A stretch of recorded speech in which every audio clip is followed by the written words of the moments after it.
ampifaliana mandrakariva ry avana malala no miaonana toy izao zasoina mizara ny tenin'Andriamanitra mahafaly zany mba ahitam-bokatra ho amin'ny fiainanao satria ilay vokatra vorina ho an'i Jesosy Kristy ka azonao manaraka tsara ny fampianarana ho aminareo ny fahasoavana sy ny fiadanana avy amin'Andriamanitra ray sy Jesosy tompontsika ary ny fampiarezana fanamasina amen.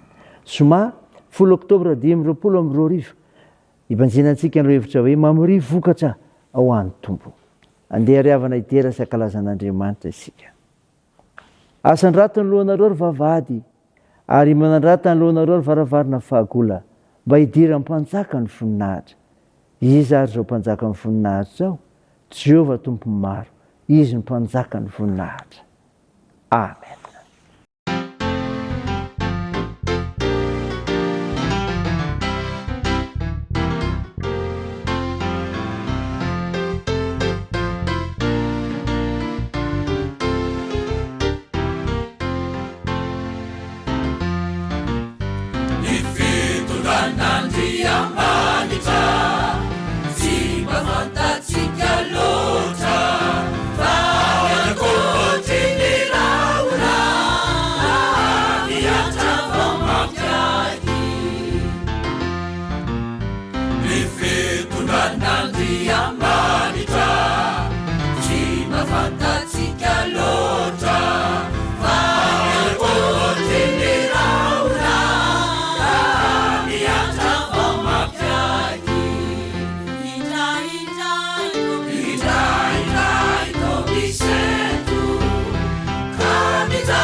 Andeha hivavaka isika. Ry Jehovah tompo Andriamanitra io, Andriamanitra mpitahy ianao, fa mahay mampiaiky ny olona rehetra ny famonjena ataonao no ny serinao. Misaotra sy midera ary mankalaza ny anaranao masina izay, mivavaka aminao. Tompo, mpanota mandry izay, koa mangataka amin'ny famondram-ponao, mamindrafo aminay ary mamelahany erikay. Afao zahay fa ny fananao masiny zay hanazavanay amin'ny fanambarany teninao fa mila mamory vokatra ho anao zahay. Aminaran'i Jesosy Kristy no angatanay izany mivavaka izany. Amen. Ny mofinaina antsika amin'ny tioritiry avy na malala dia hitanao ny boky ny asan'ny apôstôly. Asan'ny apôstôly toko 5:20 vakina manomboka eo amin'ny 7:20 ka hatramin'ny 8:20 amin'ny anaran'i Jesosy manao hoe: ary nisy jiosy tonga avy tany Antiokia sy Ikonioma izay nitaona ny vahoaka ka nitorabato amin'ny Paoly dia nitarika azy ho eny ivelan'ny tanàna sady nataony fa efa maty izy. Fa noho ny manodidina azy ny mpianatra dia nitsangana izy ka lasa niakatra tao an-tanàna. Ary ny ampitso dia niala tao izy sy Barnabasy ka nakany Derba. Ary rehefa nitoro ny filazantsara tamin'izany tanàna izany izy ka nahazo mpianatra maro dia niverina nakany Listra sy Ikonioma ary Antiokia indray izy. Nampahery ny fanahin'ny mpianatra ka nananatra azy haharitra amin'ny finoana sady nilaza fa tsy maintsy ho amin'ny fahoriana be no hidirantsika amin'ny fanjakan'Andriamanitra. Ary rehefa nanendry ny olona teo amin'ny isam-piangonana izy dia nivavaka sady nifadisianina ka dia nanolotra azy ho an'ny Tompo izay efa ninony. Ary rehefa nandeha namaky an'ny Pisidia izy dia tonga tamin'ny Pamfilia. Ary no efa nitoro ny teny tamin'ny Perga izy dia nidina akany Atalia. Ary dia niondrana atsambo ny ala teo izy akany Antiokia. Izay efa nanolorany azy eo amin'ny fahasoavan'Andriamanitra ho amin'ny asa izay novitainy. Ary efa tonga tao izy ka namory ny fiangonana dia nilaza izay rehetra nataon'Andriamanitra tamin'ny nombany azy sy ny namoahany varavaram-pinoana ho an'ny Jetilisa. Dia nitoetra elaela ihany tamin'ny mpianatra izy. Amen. Ray masina manamasinana amin'ny fahamarinana ny teninao ny fahamarinana. Amen. Ray avana malala manonona ny fiadanan'ny Tompo ho aminao ho amin'ny tokantranonao koa. Ny mofinaina vakina tamintsika teo, henitsika teo ny asan'ny apôstôly toko 4:20 fa 7:20 ka hatramin'ny 8:20. Tantara soratany Lioka ny amin'ny fitoriana filazantsara nataon'i Paoly sy Barnabasy. Inona ny hevitra hita sy ny zava-nitranga? Ny fahamarinana vokatra ho an'ny Tompo dia izao: hisetra-pahoriana. Zany ry havana, hisetra-pahoriana. Ny fitoriana filazantsara dia ahitana fifaliana, nefa koa hisetrana olana samihafa. Anisan'ny aran'izany matetika mantsy Paoly apôstôly noho ny fahamarinan'ny filazantsara izay nambarany. Ny fiovam-pon'ny Paoly sy ny famonjena noraisiny dia tsy midika hoe antsoy hitoro ny filazantsara fotsiny ihany, fa hiaritra fijaliana ho an'i Kristy ihany koa. Io no marika famantarana ambony indrindra ny fankasitrahan'Andriamanitra. Jesosy Kristy koa ry havana dia efa nilaza hoe: sambatra ianareo raha ratsian'ny olona sy enjehiny ary asiany izay teny ratsy rehetra hitenena ny lainga ianareo noho ny amiko. Mifalisy miravoravoa ianareo fa lehibe ny valim-pity ianareo any an-danitra. Zany ry havana, hisetra-pahoriana isika. Fa zao koa ry havana ny famarinana vokatra ho an'ny Tompo dia izao: hitezana toerana maro, hitetezana toerana maro. Tsy mba nipetrapetra-potsiny Paoly fa nitety toerana maro: Derba, Listra, Ikonioma, Antiokia, Pisidia, Pamfilia, Perga, Atalia.